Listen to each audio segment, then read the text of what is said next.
बनवारी, नहीं तो डूब जाएंगे। इस संसार में पकड़ने वाला केवल परमात्मा ही है, और अगर उसका सहारा मिल गया तो सबका सहारा मिल गया। आप भी एक बार उसे छोटे से भजन के माध्यम से पुकार लेंगे। हमारे भैया का बड़ा पसंद है ये भजन। पकड़ लो हाथ बनवारी, देखो भाई किस किस सभी लोग ताली बजाते हुए एक छोटा सा भजन। हमारा कुछ न बिगड़ेगा, हमारा कुछ न बिगड़ेगा, तुम्हारी याद आएगी। हमारा कुछ न बिगड़ेगा, हमारा कुछ न बिगड़ेगा, तुम्हारी याद आएगी।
में आप लोगों से उप देते हैं और उससे निवेदन कर देते हैं कि बाबा अब हम तो हार गए, अब हमारे बस की कुछ भी नहीं है, तू जाने, तेरा काम जाने। अगर लाज जाएगी ना तो तेरी जाएगी, नाम डूबेगा ना तो तेरा डूबेगा। तो जब वो संभालता है ना तो समय याद है, इसी खम्मा के नीचे की बात है। उससे बाबा ने कहा था महाराज जी मुझ पर कुछ नहीं है, ये हनुमान जी महाराज संभाले। बस आत्मा की पुकार थी, और आत्मा की पुकार जब इन्होंने कहा मुझ पर कुछ नहीं है ये जाने, और जब उसने संभाला तो देखो क्या हो गया। इसलिए आप लोग भी अपने जीवन में जो अनेक प्रकार की चिंताओं से ग्रसित हो रहे हो, जो परेशान हो रहे हो, जो दुख तकलीफ में रह रहे हो, रसीद प्राप्त करें, क्योंकि ये दान हमारे पुण्य कार्य के लिए है। हमें इसमें से एक पाई नहीं चाहिए। भगवान के काम में एक पैसा लगे, बड़ी अपार प्रसन्नता है। साहब आज इतनी जोर से पकड़ करके खींचा कि खींचते खींचते जब लाए तो साथ में ग्राह भी चला आया, और परमात्मा ने अपने हाथ से चक्र छोड़ा, और जैसे ही चक्र छूटा ग्राह का मस्तक अलग हो गया।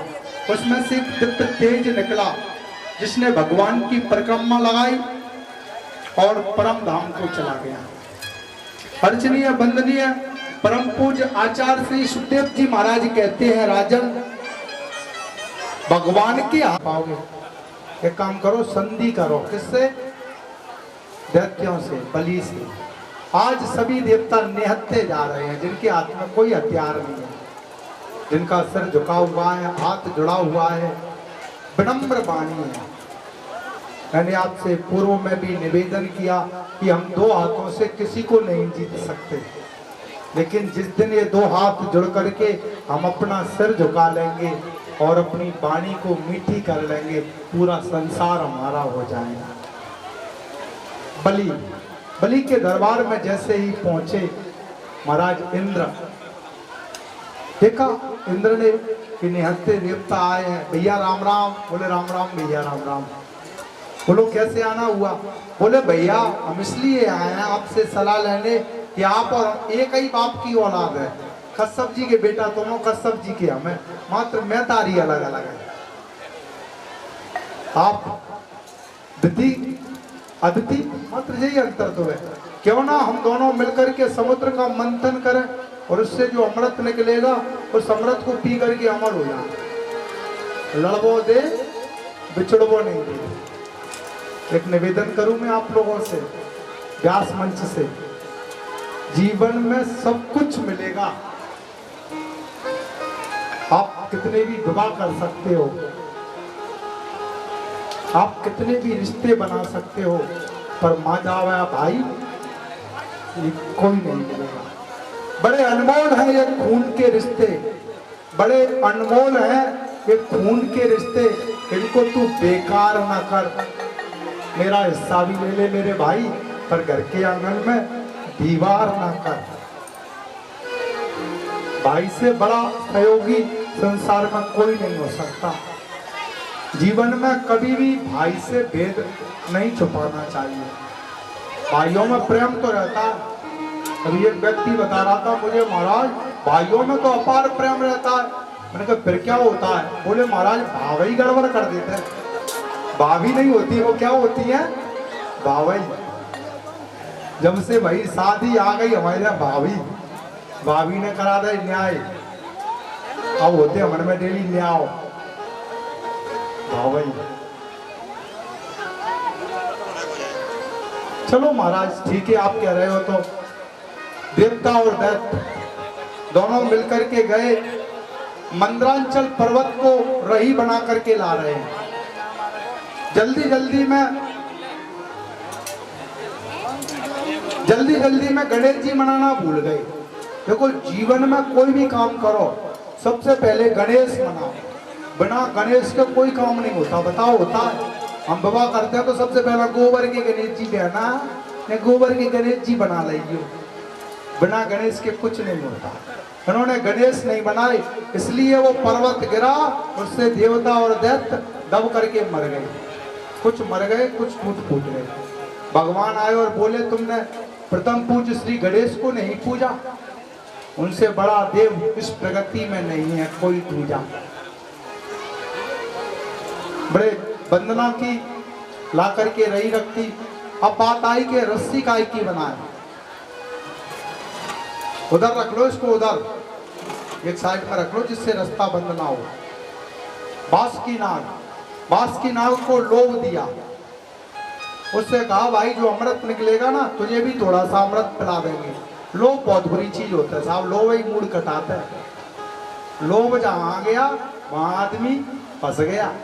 आपने मक्की देखी होगी, माँ की गुड़ में गड़ रही, पंख रहे लपटाए, हाथ मले और सिर धुले, लालच बुरी बलाए। जीवन में कभी किसी चीज का लोभ नहीं रखना चाहिए।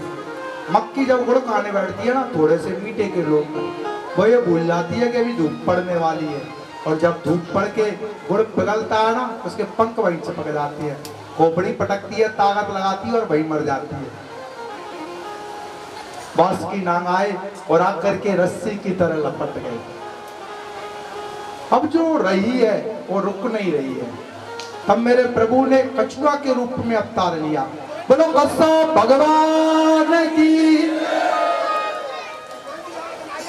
भगवान ने देवताओं से पहले ही कह दिया था कि तुम मुख की ओर लगना। जैसे ही देवता मुख की ओर लगे, बलि बोला क्या हम कमजोर हैं? हम भी ब्राह्मण हैं, हम भी कश्यप जी की औलाद हैं, हम इस अमंगली पूंछ को क्यों पकड़ा? देवता बोले लो बड़े तुम बन जाओ। हम पूंछ पकड़ा रहे थे। समुद्र मंथन शुरू हुआ, दैत्य पहले ही से काले थे। उस बासुकी नाग की फुसकार से उनका शरीर और काला पड़ गया।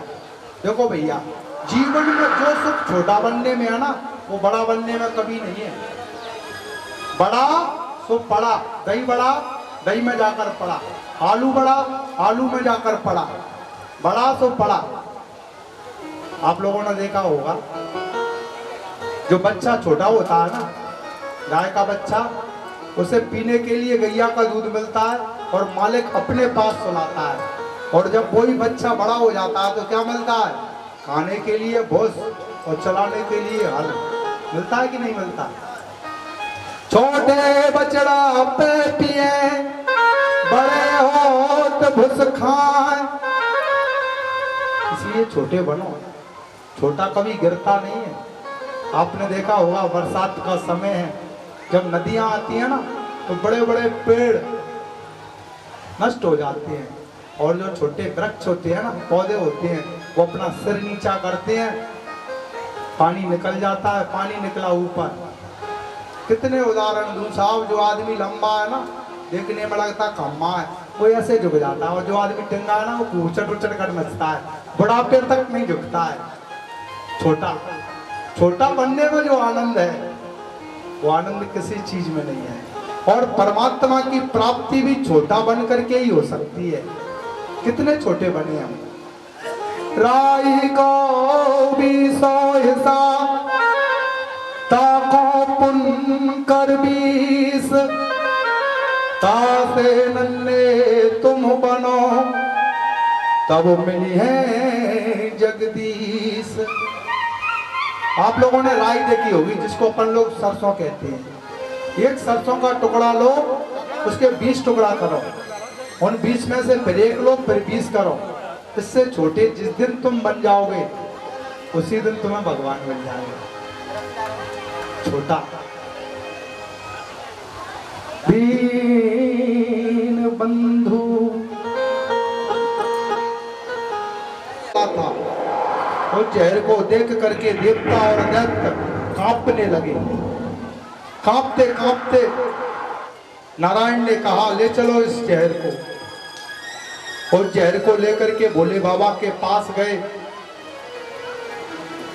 भोले बाबा का ध्यान किया, भोले बाबा ने आंख खोली, प्रसन्न हुए। देवता दैत्य बोले, महाराज समाज पर बड़ा संकट है, इस संकट का आप निवारण करो। बोले क्या? बोले हलाल विष निकला है महाराज, अब आप ही बताओ क्या करें।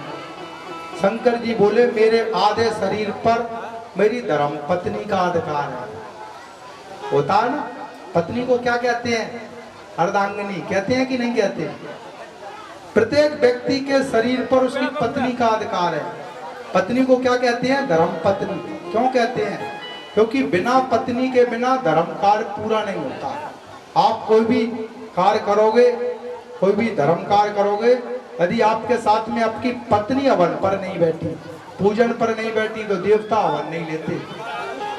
जीवन में जो कुछ भी करो, श्री राधे इधर आ जाओ पहले। बड़ा सुंदर सकल पंच शिवलालपुरा वाले कई गुना पाते रहे। श्री राधे।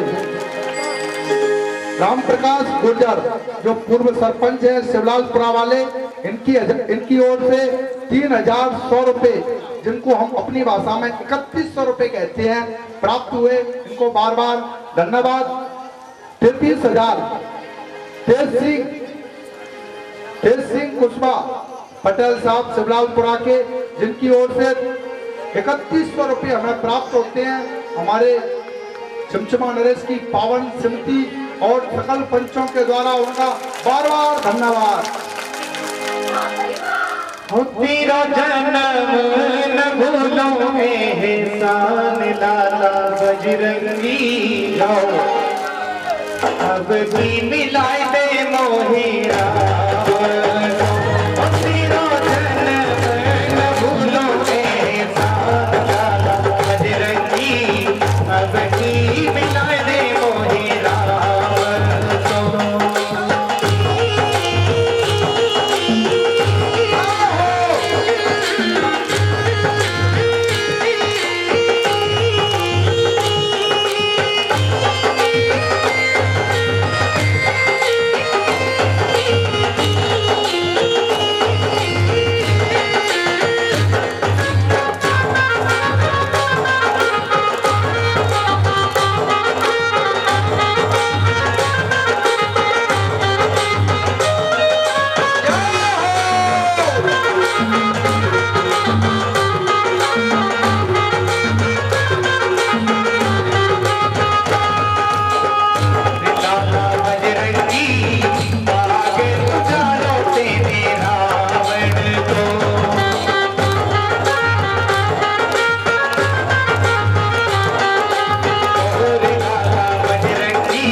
मिलाए दे मोहे राम,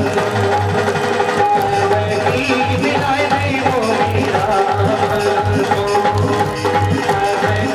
मिलाए दे मोहे राम। बोलो बाल कृष्ण भगवान की। संसार का कल्याण हो जाए, सबका भला हो जाए। बोले बाबा बोले ले आओ भैया ले आओ, हम ही पिए लेते जाए, चाहे हम पियेंगे तभी संसार का भला होगा। तथा करतली कृत्या हलाहलम विषम, अपने हाथ में उस जहर के कटोरे को लिया और लेकर के मेरे भोले बाबा ने उस हलाल जहर को पी लिया। और जैसे ही जहर पिया मेरे भोले बाबा को याद आया कि मेरे हृदय में तो मेरे राम रहते हैं, अगर मेरे राम को कष्ट हो गया तो जीवन बेकार हो जाएगा, क्या करूं? जहर को उगल दूं पूरी दुनिया जल जाएगी, निगल लूं मेरे राम को कष्ट होगा। उन्होंने रा कहा और माँ कहा और कंठ में बसा लिया। भगवान का सुंदर गोरा शरीर नीलकंठ हो गया। बोलो नीलकंठ भगवान की। भगवान लाल कुशवाहा, भोला कुशवाहा केतपुरा वालों की ओर से 1100 रुपये 1100 रुपये प्राप्त हो रहे हैं, उनको बार बार धन्यवाद। अमीर सिंह कुशवाहा फलवाले, कन्हैया लाल कुशवाहा विजयपुर, इनकी ओर से हमें 5100 रुपये प्राप्त हो रहे हैं, इनके लिए भी बार बार धन्यवाद। भगवान ऐसे दानदाताओं को ऐसी ही सद्बुद्धि दे, जो ये हमारा धर्मकार है बड़े अच्छे तरीके से होगा। ये अपना धन के साथ में मन भी लगाएं। मैं इन दानदाताओं से निवेदन करना चाहूँगा कि केवल पैसा देने से काम नहीं चलेगा, आपका अपन को शरीर भी लगाना पड़ेगा। आज से ही समर्पित हो जाएं इस कार्य के लिए, जो सेवा बने, जैसे माताएं बहनें हैं भाई लोग हैं, इनको जलपान कराओ, झाड़ू लगाओ, जो व्यवस्था बन जाए उसमें लग जाओ। धन से कुछ नहीं होगा, तन लगाना पड़ेगा, मन लगाना पड़ेगा, परिवार के सहित समर्पण करना पड़ेगा, तभी आपका महायज्ञ पूर्ण होगा। एक निवेदन और, ये जो नाम बुलवाते हो आप बीच में, इन पर्चियों को एकत्रित कर लें और जब विश्राम होगा या विश्राम के बाद में एक साथ बुलवा लिया करें। कथा में विक्षिप्त होता है, इसलिए मैं क्षमा प्रार्थी हूँ। ठीक है, श्री राधे। देखो भाई, जो अमृत पीते हैं उनको कहते हैं देवता, और जो जहर पीते हैं उनको कहते हैं महादेव। क्या हो, पुनः समुद्र का मंथन हुआ। अब की बार एक घोड़ा निकला जिसका नाम है उच्चैःश्रवा।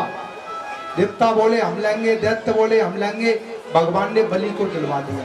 फिर मंथन हुआ, अब की बार निकला हाथी। हाथी मेरे साथी, जिसका नाम है ऐरापत, इंद्र के लिए दिया गया। फिर मंथन हुआ, अब की वे निकली गाय, जिसको कहते हैं कामधेनु।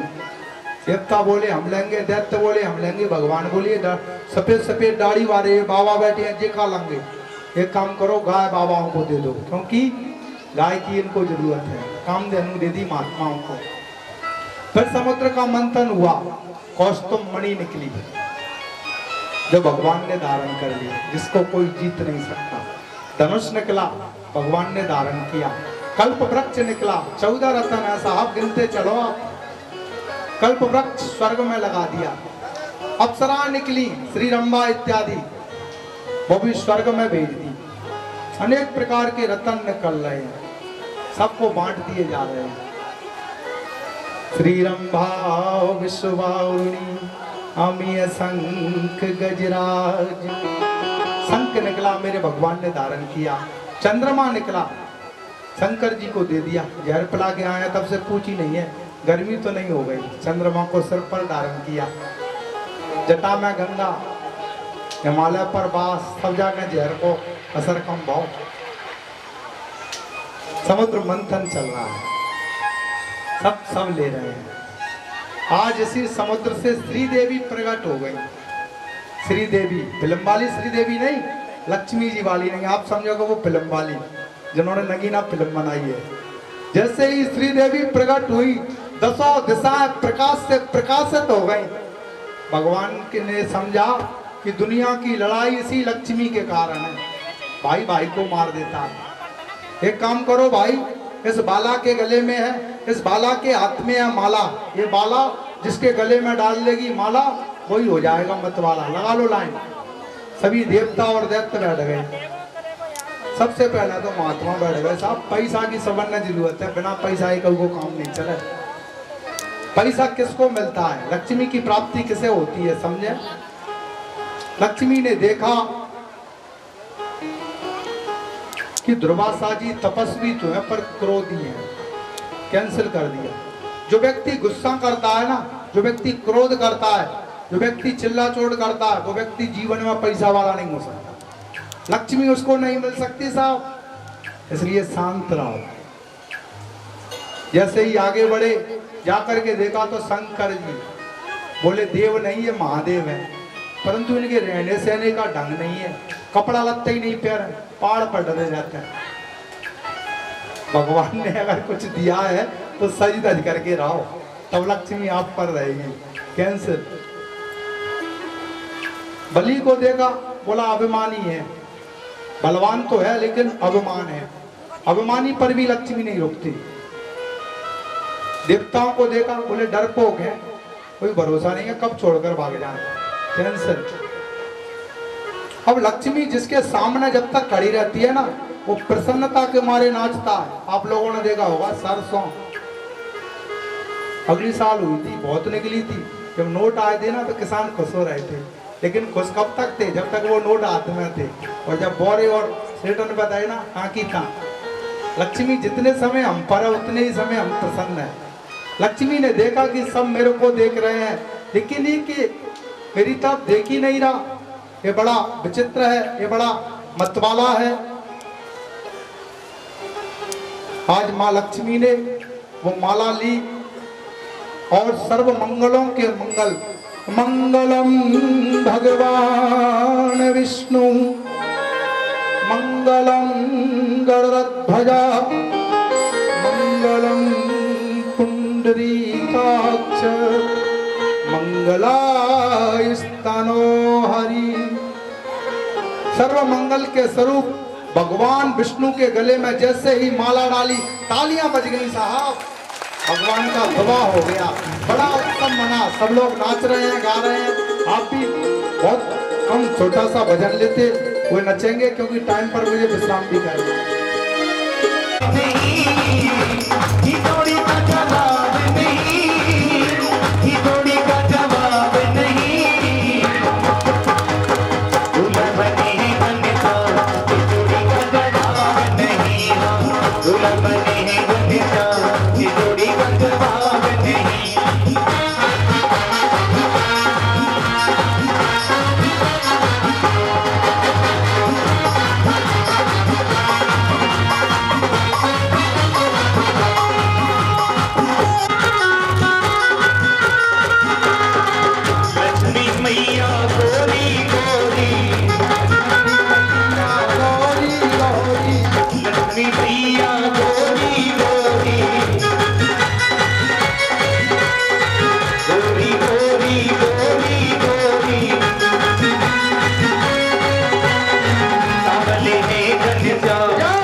कच्ची दारू कच्चे वोट, पक्की दारू पक्के वोट, उतर गई दारू नहीं है वोट।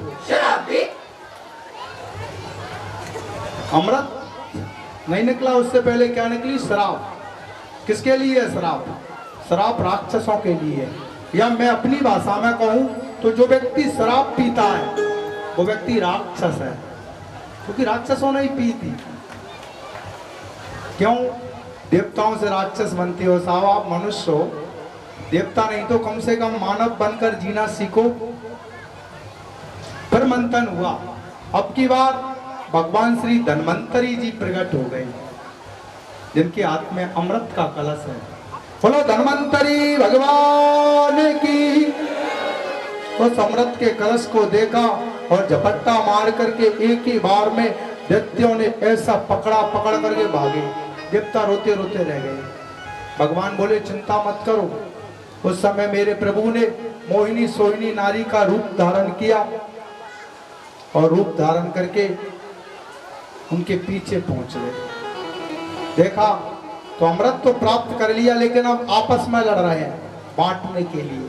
देखो भाई, आप खाओ और रखत और बांट खाओ, जीवन में कभी भी किसी का हिस्सा मत खाओ। अगर आप किसी का हिस्सा खाओगे ना, लड़कर मर जाओगे, तुम भी नहीं खा पाओगे। जिसका है उसको दो। अब हिस्सा ले तो लिया, लेकिन बांट नहीं पा रहे। उसी सभा में मोहिनी भगवान पहुंच गए। जैसे ही मोहिनी भगवान को देखा, एक नारी के रूप में, जिसकी बढ़िया लाल सी साड़ी, गुलाबी गाल, घुंघराले बाल, मस्ती भरी चाल, देखा जब ये हालचाल, पूछने लगे बली देवी कौन हो तुम? बोले मेरा परिचय पूछने वाले तुम कौन हो? बोले हम कश्यप जी के बेटा हैं। धिक्कार तुमको, तुमने अपने बाप का नाम खराब कर दिया। कितना बढ़िया बाबा का नाम था, ऐसे लड़ रहे हो, क्यों लड़ रहे हो? बोले देवी हमें ये अमृत मिला है, इसके बंटवारे के लिए लड़ रहे हैं हम। अब तो हमने निश्चय कर लिया है कि इस अमृत को हम तुम्हारे ही हाथों से पिएंगे। मोहिनी भगवान बोले कैसे पागल है, और पुच्छली नारी पर इतना विश्वास? बोले कितनी ईमानदार है। बोले कुछ भी हो जाए। इतने में रोते रोते देवता आ गए। बोले ये कौन है? बोले ये हमारे भाई हैं इंद्र इत्यादि। मोहिनी भगवान ने उस अमृत कलश को लिया, हिलाकर देखा। बोले इसमें जो गाढ़ा गाढ़ा अमृत है ना, वो पूरा नीचे है, पतला पतला ऊपर है। मैं एक काम करती हूँ, दो दो बूंद इनको भी दे देती हूँ, इन भुखमरों की नजर नहीं लगेगी तुम्हें, और गाढ़ा गाढ़ा तुम्हें पिलाऊंगी। एक और देवता बैठे हैं, एक और दैत्य बैठे हैं। देवताओं के लिए अमृत पिलाया जा रहा है और दैत्यों की ओर मुस्कुराया जा रहा है। सिंह का नाम की राक्षसी है, उसके बेटा का नाम है राहु। राहु ने विचार किया कि ना तो अमृत गाढ़ा होता है और ना पतला होता है, बचेगा ही नहीं तो पिएंगे कहां से, और पिएंगे नहीं तो जिएंगे कहां से। देवता बन करके आए और आकर के सूर्य और चंद्रमा के बीच में बैठ गए। भगवान ने जैसे ही अमृत पिलाया, सूर्य चंद्र में ने इशारा किया, चक्र के द्वारा सिर और धड़ अलग कर दिया, लेकिन अमृत का स्पर्श हो जाने के कारण अमर हो गए। जैसे ही अमर हुए, भगवान तो अंतर ध्यान हो गए। देवासुर संग्राम हुआ, उसमें दैत्य लोग मारे गए। देवताओं ने अमृत पी रखा था, इसलिए कुछ नहीं बिगड़ा। किंतु दैत्याधिपति शुक्राचार्य जी महाराज ने मंत्र संजीवनी विद्या के द्वारा मरे हुए दैत्यों को दोबारा जिंदा कर लिया। प्रिय सज्जनों, जिस समय दैत्य लोग अमृत के कलश को लेकर भागे, उस समय उनकी खींचातानी में इस अमृत की बूंदें 4 जगह गिरी। कहाँ गिरी? उज्जैन में, नासिक में, हरिद्वार में और इलाहाबाद में, जिसको हमारे माननीय मुख्यमंत्री श्री योगी आदित्यनाथ जी ने, जिसका पूर्व नाम है प्रयागराज कर दिया है। कैसे प्रयागराज में गिरी। आज भी वहाँ कुंभ लगता है। मुझे लगता है कि आपका ये जो चमचमा धाम है ना, यहाँ सभी तीर्थ विराजमान है। ये तीर्थों का तीर्थ है, राजाओं का राजा बस रहा है। यहाँ भी इस पवित्र भूमि में समस्त तीर्थ विराजमान है, और यहाँ भी दिव्य कुंभ लग रहा है। देखो कितना समाज साहब, चौथी भागवत है मेरी ये, पहली बार मैंने इतनी जनता देखी है अपने जीवन में। इतनी कथा करने पर 93-94 भी कथा है मेरी, इसमें पहली बार इतनी जनता को मैं जहाँ देख रहा हूँ वहाँ आनंद ही आनंद है। हालांकि हमारे कुछ कार्यकर्ता भाई पीछे भी लगे होंगे, कुछ बगीचा में होंगे, फिर भी नजर पसा। ये क्या है? ये भी महाकुंभ है, अमृत की प्राप्ति है साहब। यहाँ भी अमृत स्वरूप हनुमान जी महाराज विराजमान है। आज राजा बलि ने शुक्राचार्य जी के चरणों में सिर झुकाया और कहा, महाराज हम तो बेघर हो गए, शुक्राचार्य बोले बेटा यदि दोबारा तुमको राजा बनना है तो एक काम करो, क्या करें, यज्ञ करना शुरू कर दो। राजा बलि ने 100 यज्ञ का संकल्प लिया, नर्मदा के किनारे शुक्राचार्य को आचार्य बना करके और यज्ञ करना प्रारंभ कर दिया। यज्ञ करते करते एक दिव्य तेजोमयी रथ निकला, जिस रथ पर जब बलि बैठा और बैठकर इंद्रलोक में गया तो गुरुदेव बृहस्पति जी ने कहा बेटा भाग लो, बलि पर गुरु कृपा हो गई है, और जिस पर गुरु कृपा हो जाती है ना उसको कोई नहीं जीत सकता। जब गुरु जी कह रहे हैं भाग लो, फिर क्या सभी देवता भाग गए और बलि दोबारा इंद्रासन का राजा बन गया। देखो जब किसी बच्चे के जीवन में संकट आता है ना, सबसे ज्यादा तकलीफ माँ को होती है। देवताओं की माँ है अदिति, आज माता अदिति रो रही है, न जाग रही है न सो रही है, और दिन रात रो रही है। क्यों? क्योंकि उनके बच्चे दर दर की ठोकर खा रहे हैं। माता अदिति ने आज अपने पतिदेव कश्यप जी से कहा महाराज मेरे बच्चे आज दुखी हैं। कश्यप जी बोले देवी हम क्या कर सकते हैं, जिसका जो भाग्य है वो भोगता है। देखो माँ में और पिता में ये अंतर है। नहीं महाराज मैं ये नहीं चाहती कि किसी का बुरा हो, पर मेरे घर एक ऐसा बेटा अवतार लेकर के आए जो मेरे बच्चों का खोया हुआ राज्य उन्हें प्राप्त करा दे, तो उन्हें खोया हुआ राज्य प्रदान कर दे।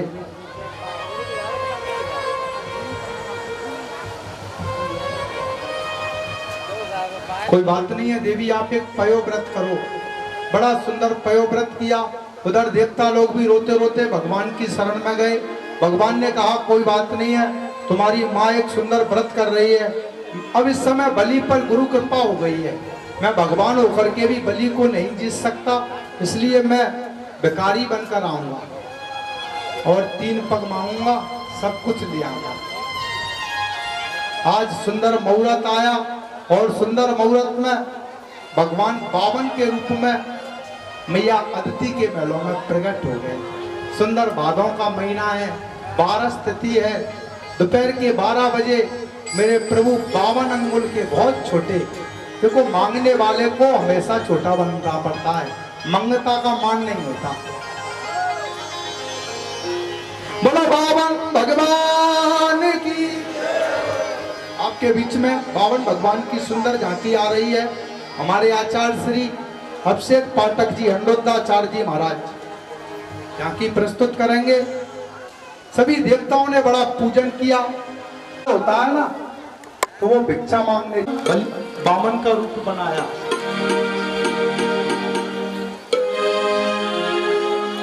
हरि बामन का रूप बनाया, राजा बलि को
जाओ।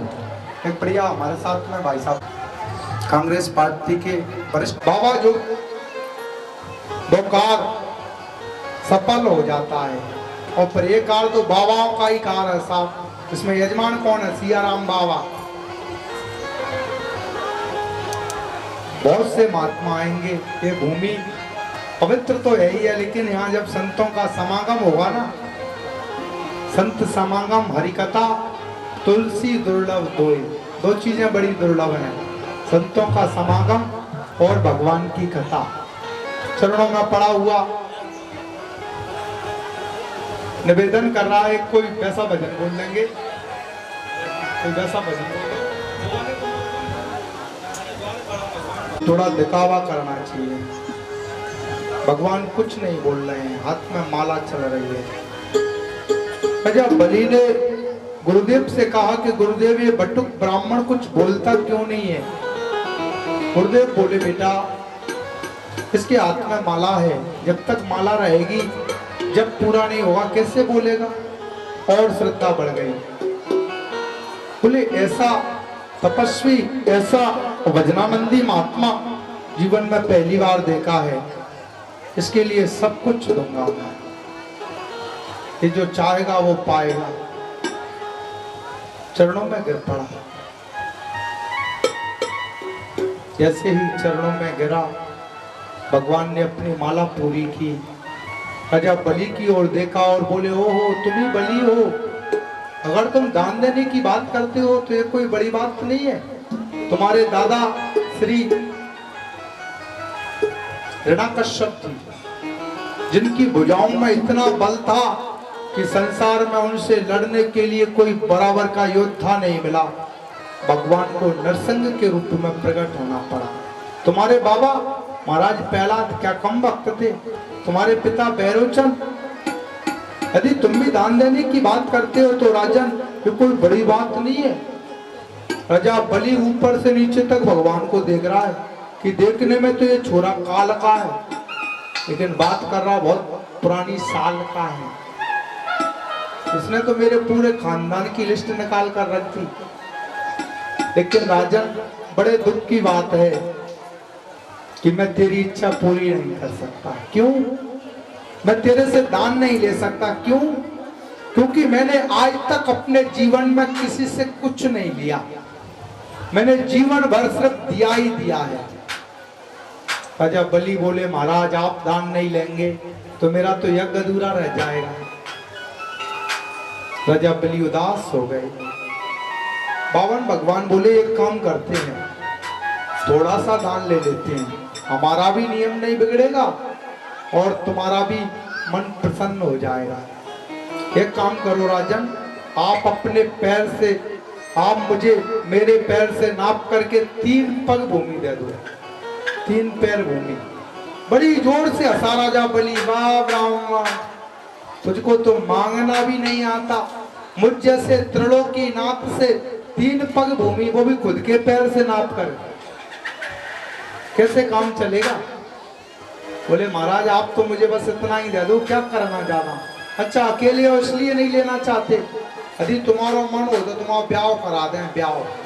ब्याह की सुन के साहब सब खुश हो जाते हैं, ब्याह का है सब तैयार। भगवान बोले करा दो ब्याह। और एक बात बताओ राजन, जब विवाह हो जाएगा पत्नी आएगी तो एक छतरी के नीचे 2 कैसे रहेंगे? बोले तुम्हारे लिए बढ़िया महल बनवा दूंगा, भोजन भंडार गृह खुलवा दूंगा, बच्चों की पढ़ाई लिखाई। बोले अपना विद्यालय है ना, शासकीय दानव हिरण्यकश्यप महाविद्यालय, उसमें आपके बच्चों का प्रवेश करा दूंगा। राजन आप तो बड़े अच्छे हो, पर एक बात बताओ जो बच्चे होंगे वो 5-10 होंगे। बोले ये तो भगवान की मर्जी है, उनमें से यदि एक आध मर गया तो रोने कौन आएगा? राजा बलि बोला जिसका मरता है उसे रोना पड़ता है, रोने के लिए किराए के आदमी थोड़ी आएंगे। बोले ऐसे चक्कर में नहीं पड़ना जिसमें रोना पड़े। एक निवेदन करूं मैं आपसे, जब खुशी का समय आता है ना तो खुशी में सब लोग साथ देते हैं, आदमी तो क्या साहब, औरत तो क्या, ईजड़ा भी द्वार पर आकर के नचने लगती है खुशी में। और जब दुख का समय आता है ना कोई नहीं आता, अपनों को ही रोना पड़ता है। बोले नहीं चाहिए ऐसा दान। बोले आपकी मर्जी महाराज, ले लो आप, जहां से मर्जी पड़े वहां से नाप लो। बोले ऐसे दान थोड़ी लेंगे, आपको ब्राह्मण को दान देना भी नहीं आता। जब किसी ब्राह्मण को दान दिया जाता है तो पहले संकल्प किया जाता है। राजा बलि बोला महाराज क्यों मेरी हंसी करवा रहे हो, दुनिया वाले हंसेंगे कि त्रिलोकीनाथ 3 पग भूमि का संकल्प कर रहा है। आप लोग जानते हैं संकल्प, संकल्प माने पक्की रजिस्ट्री। आप में से बड़े बूढ़े गए होंगे तीर्थों में, पंडा कहता है पानी में उतर जा, हाथ में ले ले जल, भला किराए का मुंह पैसे ले जा, बोल जा तू तो संकल्प कर जा, फिर तो हमने देखी है घरा के ले लेंगे, और घरा के ही लेती हैं पंडा। संकल्प, संकल्प के लिए जब बात हुई, या तो संकल्प कर दो कि ब्राह्मण रूपाय वामनाय इमाम त्रीणी पदानी पृथ्वीम अहम संप्रददे, बस हो गया काम। दोनों में बड़ी किचकिच चल रही है। गुरुदेव ने देखा कि ये छोटा सा बच्चा देखने में लग रहा है बड़ा अच्छा, ऐसा लगता है कि मन से है ये बड़ा सच्चा, जिसका भी है बच्चा पर है बहुत अच्छा। ये संकल्प को लेकर के इतनी जिद पर क्यों अड़ा है?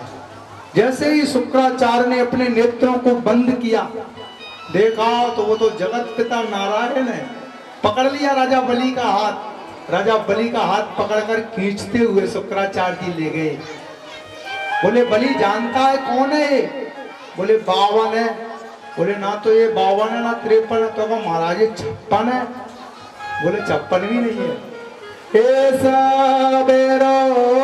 सने साक्षात भगवान विष्णु रप्पया कश्यपादितिर जातो देवानां कार साधका। बेटा बलि, हे भैरवचंद नंदन, ये भगवान है विष्णु, तू नहीं जाने? ये बड़ो छलिया है, कबू सुगर बन के आ जातो, कबू बन के आतो नार, भीतर से कछु और है, दिख रहा हुआ कछु बाहर। तू इसको 3 पग क्या 2 पग में ये सब नाप लेगा, पूरा नहीं कर पाएगा। एक काम कर, मना कर दे। बोले गुरुदेव आप झूठ बोलने की कह रहे हो, कह रहे कि तेरी मेरी कोई बात ही नहीं हुई। शुक्राचार्य जी कहते हैं बेटा 8 जगह झूठ बोलने पर पाप नहीं लगता। 8 जगह कौन कौन सी हैं? शुक्राचार्य की शुक्र नीति में लिखी है 8 जगह ऐसी हैं जहां झूठ बोलो कोई पाप नहीं लगेगा। आप लोग भी सुन लो। स्त्री सुनर्म विवाहे चा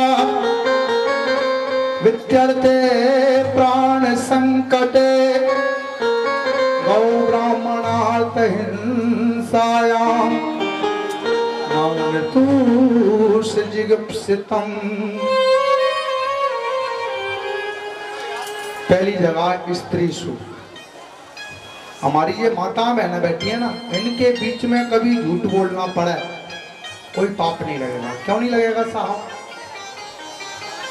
क्योंकि हमारी ये जो माता बहने हैं ना, ये पाव और नाजिश तो पचा सकती हैं, लेकिन अपने मन में कोई बात को नहीं पचा सकती। कोई भी बात ये अपने मन में नहीं छुपा सकती।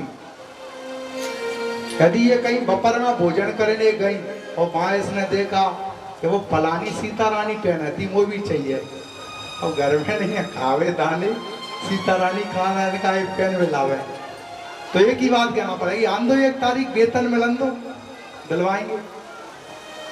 इनका मन बड़ा कोमल होता है, इनका अंतःकरण इतना पवित्र होता है कि आपने किसी शत्रु को मारने का अगर प्लान बनाया है, योजना बनाई है, और अगर वो दुश्मन आकर के बाद में रोने लगे तो ये पूरी कहानी बता देंगे कि किसी भी बात को अपने मन में छुपा नहीं सकती। क्यों नहीं छुपा सकती साहब? क्या बात है? इनको श्राप है। यदि किसी बात का ऐलान करवाना हो तो घर में कह दो और ऊपर से कह दियो, जो बात कहूँ से कहियो मती, बस फिर का तेरी बहना सुन रही है, जे बात है, बस होगा खेल। किसका श्राप है साहब? महाभारत में एक कथा मिलती है। जिस समय महाभारत का युद्ध पूरा हुआ, सभी कौरव मारे गए, पांडु नंदन श्री युधिष्ठिर जी महाराज यमुना के जल में खड़े होकर के पांडु पुत्रों के लिए पिंडदान कर रहे हैं, प्रत्येक पांडु पुत्र का नाम ले लेकर के। उसी समय पर माता कुंती आई और आकर के युधिष्ठिर से बोली, बेटा एक पिंड तू कर्ण के नाम का भी दान कर दे। सुना, सुनते ही युधिष्ठिर जी बोले, मैया क्यों? हमारी जाति का नहीं, हमारी बिरादरी का नहीं, कुल का नहीं, खानदान का नहीं। माता कुंती बोली, बेटा वो कोई और नहीं है, वो तुम्हारा अपना है। मेरे जीवन का वो एक सपना है, बीत गया सारा जीवन, मैं देखती रही अपने लाल को, ना कभी गोद में लिया, ना मैंने कभी मुंह छूमा। वो मुझे सूर्य की कृपा से कुंवारी अवस्था में ही प्राप्त हो गया था। कर्ण कोई और नहीं है, तुम्हारा अपना बड़ा भाई है। कौनते कर्ण नहीं है, वो राधे कर्ण है। मुझे बाल अवस्था में प्राप्त हुआ, मैंने लता पताओं में लपेट करके यमुना में बहा दिया, कौनते कर्ण राधे कर्ण बन गया। प्रिय सज्जनों, जब पांचों पांडवों ने इस बात को सुना, सुनकर के पांचों पांडव पृथ्वी पर गिर पड़े और जोर जोर से रोने लगे, कहने लगे, हे माँ, तूने कितना बड़ा पाप करा दिया, कितना बड़ा अपराध करा दिया। इतना बड़ा दानदाता, इतना बड़ा बलवान, इतना बड़ा वीर, एक भाई के हाथ से एक भाई को मरवा दिया। माँ, भाई के हाथ से भाई मारा ना जाता।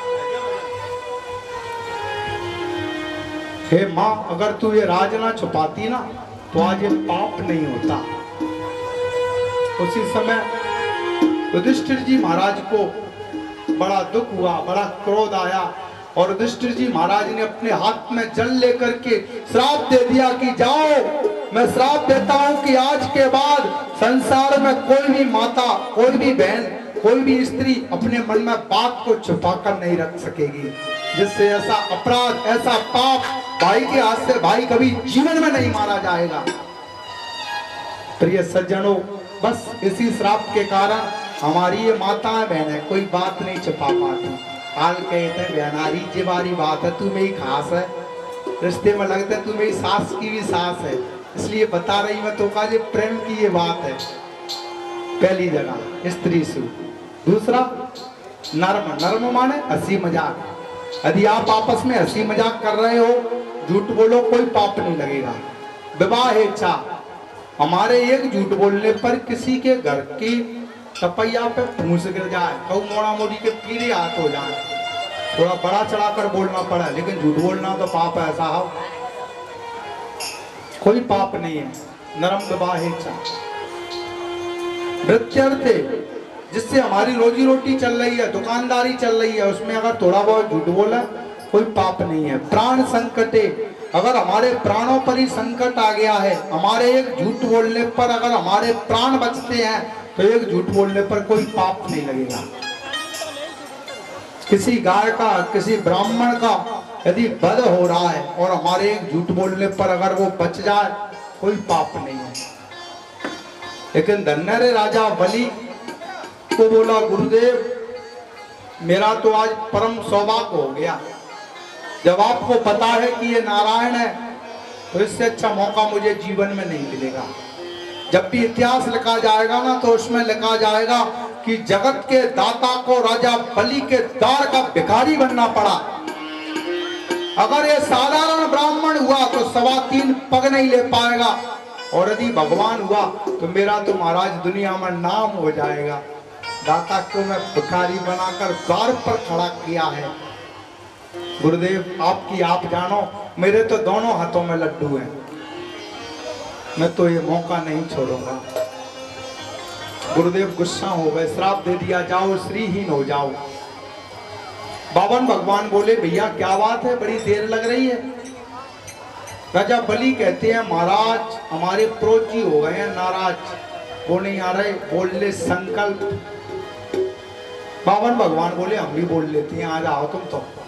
जैसे ही गंगा सागर लेकर के आए, राजा बलि गंगा सागर की टोटी में जाकर के बैठ गए। पानी नहीं गिरेगा तो संकल्प कैसे होगा। भगवान बोले कि आपका जो गंगा सागर है ना, ये ज्यादा पुराना है, लगता है कि इसमें कीड़ी लग गई, कीट, साफ करूं। बगल से कुसा की आसन में से कुसा निकाली और जैसे ही टोटी में डाली, एक आंख बंद, कट गया गुरुदेव से बंद।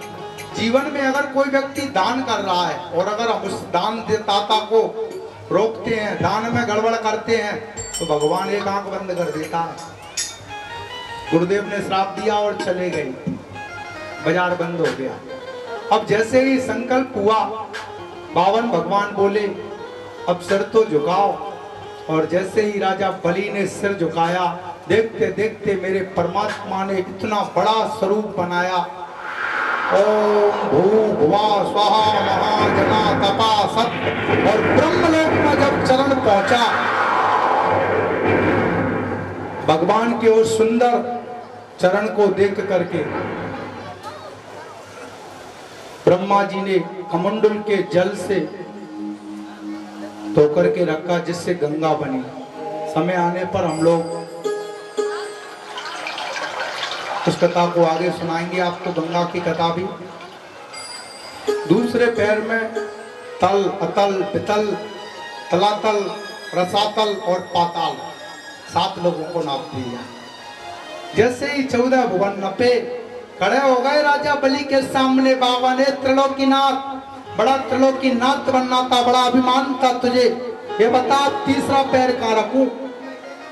तुझे बंधन में डाल करके नरक में डाल दूंगा, संकल्प किया है तूने। राजा ने अपना सिर नीचे कर लिया। उसी समय पर विंध्याबली जी आ गई। विंध्याबली जी ने हाथ जोड़ करके प्रसन्न किया। राजा बलि कहते हैं, भगवान मैं एक बात जानना चाहता हूं, संसार में धन बड़ा होता है या धनी? अपने मस्तक को झुकाया। प्रिय सज्जनों, जिन चरणों की चरण रज को प्राप्त करने के लिए बड़े बड़े महात्मा तरसते हैं, जिन चरणों की चरण पादुकाओं को भैया भरत ने 14 वर्ष तक पूजा, जिन चरणों को धोकर के केवट ने राम को गंगा पार उतारा, जिन चरणों को मेरे शंकर जी अपने हृदय में निरंतर धारण करते हैं, जिन चरणों को धोकर के जनक नंदिनी जानकी को जनक जी ने दान में दिया, आज उसी चरण को अपने मस्तक पर जब पाया, भगवान के नेत्रों से आंसू बहने लगे, देवता भी फूल बरसाने लगे। धन्य राजा बलि, तेरे जैसा दानी इस संसार में कोई नहीं हो सकता। भगवान रो रहे हैं, राजा बलि रो रहे हैं। भगवान कहते हैं बलि मांग ले, जो तू चाहेगा वो आज मुझसे पाएगा। विंध्याबली बोली महाराज आप शांत रहो, हम ऐसे नहीं है कि बेकार में पैसे भी भीख मांग लें। मंगन पर हम मांगत का दर्शन किया और अपने पौत्र से कहा, बेटा तूने तो वो काम कर लिया जो मैं भी नहीं कर पाया। भगवान का भजन, ऐसा सत्संग मिला, चरणों में पड़े हुए हैं। भगवान कहते हैं, तो राजा बलि कहते हैं कि बस प्रभु तेरा साथ चाहिए, तेरा जो प्यार है ना, उस प्यार का मैं पागल हो जाऊं। तेरा प्यार कभी ना बदले, तेरा मेरा प्यार कभी ना बदले, तेरा मेरा प्यार कभी ना बदले, तेरा कभी ना बदले, तेरा ये प्यार कभी ना बदले, तेरा मेरा प्यार कभी ना बदले, तेरा मेरा प्यार कभी ना बदले। तेरे आकर हुए स्वर्ग तेरे आकर हो, तारीफ तेरी आकर हुए, स्वर्ग तेरे आकर हो,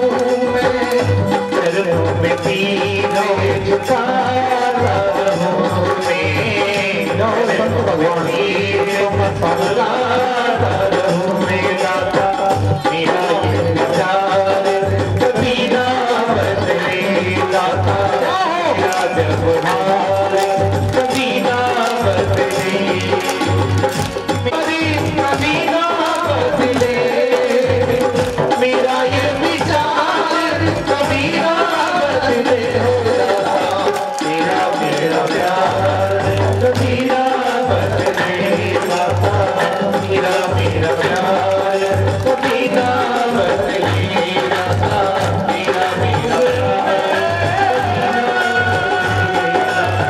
मेरा मेरा प्यार कभी ना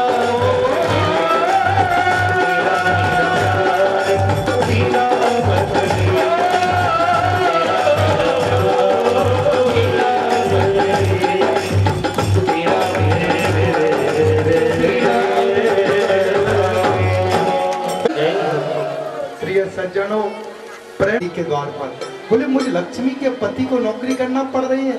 पूरी कथा सुनाई, चल करने गए थे पर खुद चल गए। अच्छा, युक्ति बताई कि बढ़िया सावन का महीना है, सुंदर बरसात की फुहार है, वो दानदाता है, तू कर ले उससे कुछ पुकार है। एक काम कर माँ, तो उसकी बहन बनकर जा, राखी बांध, और जब मांगने को कुछ कहे तो अपने पति को मांगना। ठीक है। बड़ी सुंदर थाली सजाई, थाली में राखी की डोर, कुमकुम, नारियल, मिठाई, और वन में जाकर के रोना प्रारंभ कर दिया लक्ष्मी ने। जिस मार्ग से अश्व पर आरूढ़ होकर के राजा बलि जा रहे थे, उसी मार्ग पर जोर जोर से रोने लगी। जब रोने की आवाज को इसने सुना, घोड़े से उतरा, जाकर देखा कि एक अबला, एक स्त्री बड़ी जोर जोर से रो रही है। पूछा क्या बात है बहना, क्यों रो रही है? बोले रो नहीं तो क्या करूं, क्या मैं मरूं? आज सभी बहनें अपने अपने भाइयों की कलाई पर राखी बांधती हैं। बड़ा ऊंचा त्योहार है साहब भाई बहन के प्यार का। हर बहन चाहती है, बहनों का भी यही नियम है, भाइयों से खूब लड़ती हैं, भाइयों से आगे पढ़ती हैं मेरी बेटियां। बोले बहना वही अबागा मैं हूँ, मेरे यहाँ भी कोई भाई बहन नहीं है, आज से तू मेरी धर्म की बहन है, चल। घर ले गए, ले जा करके बढ़िया स्नान कराया, 56 भोग खिलाए, पटा पर बैठाया भैया, और देखने के लिए तो एक साधारण रेशम की डोर होती है राखी, लेकिन साहब बड़ी दूर से आई, बहना बड़ी दूर से आई, बड़ी दूर से आई, बहना बड़ी दूर से आई, छोटे छोटे छोटे भैया तेरे द्वार, बहना बड़ी दूर से आई, छोटे भैया तेरे द्वार, बहना बड़ी दूर से आई। क्या हो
समय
बलि की हाथ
Carol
देनी है।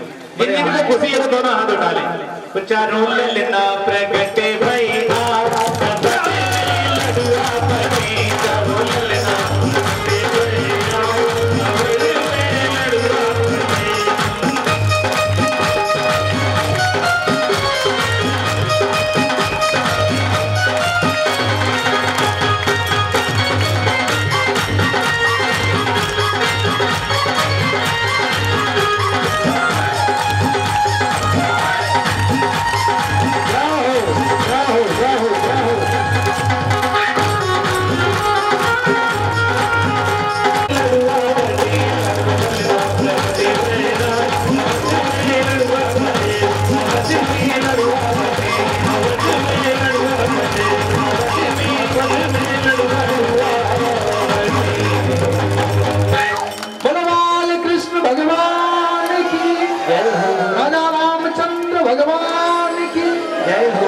आपकी जो गर्मी है ना वो भगवान से देखी नहीं गई। जब अपनी प्रतिज्ञा को सुनाया, भूप सहस कर एक ही बारा, लगे उठावन टरे न तारा। वीर, मुझे लगता है कि अब पृथ्वी पर नहीं बचा कोई वीर। बड़ा दुख हुआ।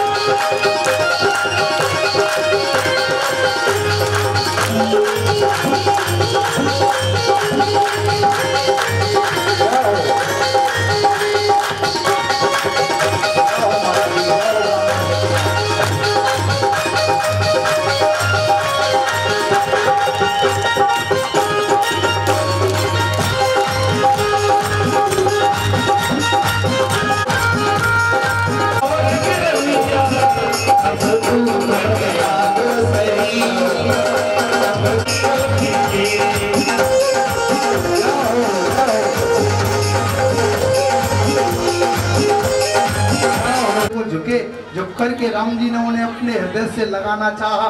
जानकी जी ने माला डाली।